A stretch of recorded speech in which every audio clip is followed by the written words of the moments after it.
Melandainya angka penularan COVID-19 di tanah air membuat pemerintah melonggarkan sejumlah aktivitas dalam pemberlakuan pembatasan kegiatan masyarakat atau PPKM.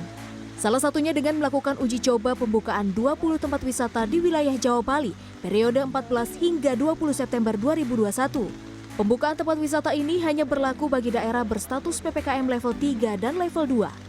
DKI Jakarta yang kini berstatus PPKM level 3 adalah salah satu dari 20 wilayah yang mulai menggelar pembukaan tempat wisata bagi masyarakat.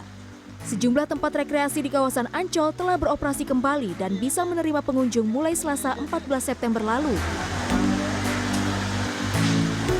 Beberapa lokasi rekreasi di dalam area Taman Impian Jaya Ancol yang sudah mulai dibuka ataupun beroperasi. Salah satunya adalah di tempat yang ingin saya sambangi hari ini, yakni Dunia Fantasi. Namun pada hari pertama uji coba pembukaan dari beberapa tempat rekreasi ini masih terpantau lengang ataupun sepi di dalam area Ancol.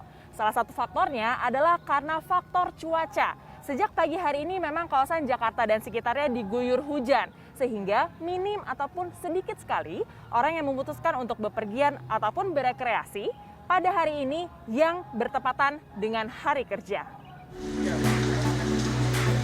Meski telah dibuka, sejumlah wahana belum ramai pengunjung.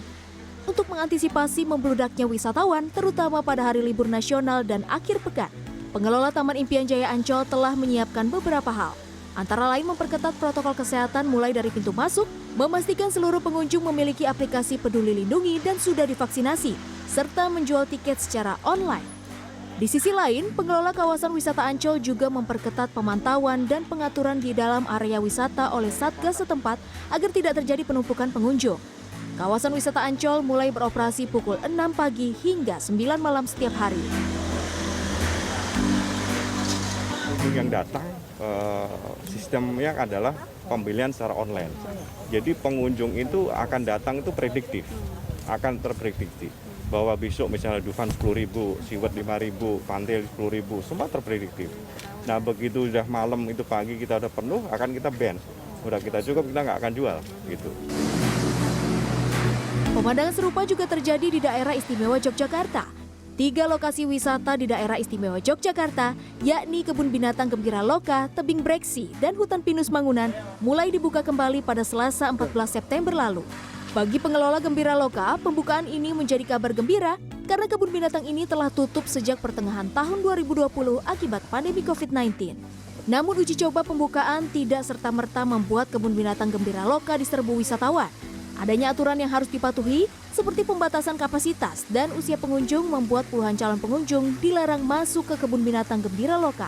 Pengelola Gembira Loka menetapkan jumlah kapasitas maksimal pengunjung sebanyak 2.500 orang pengunjung dalam satu hari dari total kapasitas 10.000 pengunjung. Pengunjung juga wajib menunjukkan bukti telah divaksin COVID-19 melalui aplikasi Peduli Lindungi. Selama pembukaan di sini, terutama respon dari saat kita mengupload informasi melalui sosial media memang sangat kontradiktif dalam artian rata-rata pengunjung yang pengen berkunjung di Gembira Loka itu adalah anak-anak, di mana kami terbentur dalam aturan Inmendagri bahwasanya selama uji coba ini kita untuk aturan anak di bawah 12 tahun belum boleh masuk. Walau dengan sejumlah aturan ketat, pengunjung tetap merasa senang dengan dibukanya kembali sejumlah objek wisata. Sosiolog Universitas Indonesia Ricardi Adnan meminta agar pemerintah tetap mewaspadai lonjakan penularan COVID-19 usai dibukanya sejumlah tempat wisata. Ricardi mengingatkan publik harus tetap waspada ketika berada di tempat umum yang rentan terjadi kerumunan. Apalagi masih ada kemunculan varian baru COVID-19. Kelalaian kita terhadap protokol kesehatan itu bisa menimbulkan sebuah masalah baru lagi.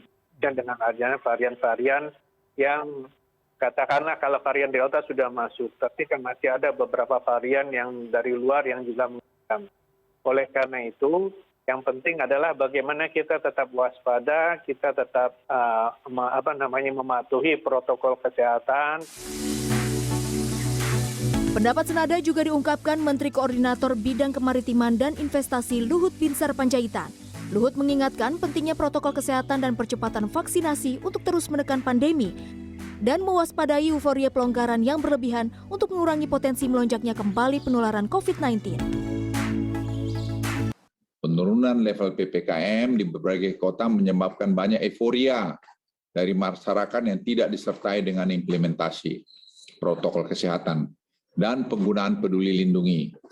Hal ini cukup berbahaya karena dapat mengundang gelombang berikutnya dari COVID-19. Dalam uji coba pembukaan 20 tempat wisata, pemerintah menerapkan aturan ganjil genap di sepanjang jalan menuju tempat wisata pada hari Jumat sampai Minggu mulai pukul 12 siang hingga 6 petang. Sebagai salah satu upaya mengendalikan pandemi COVID-19.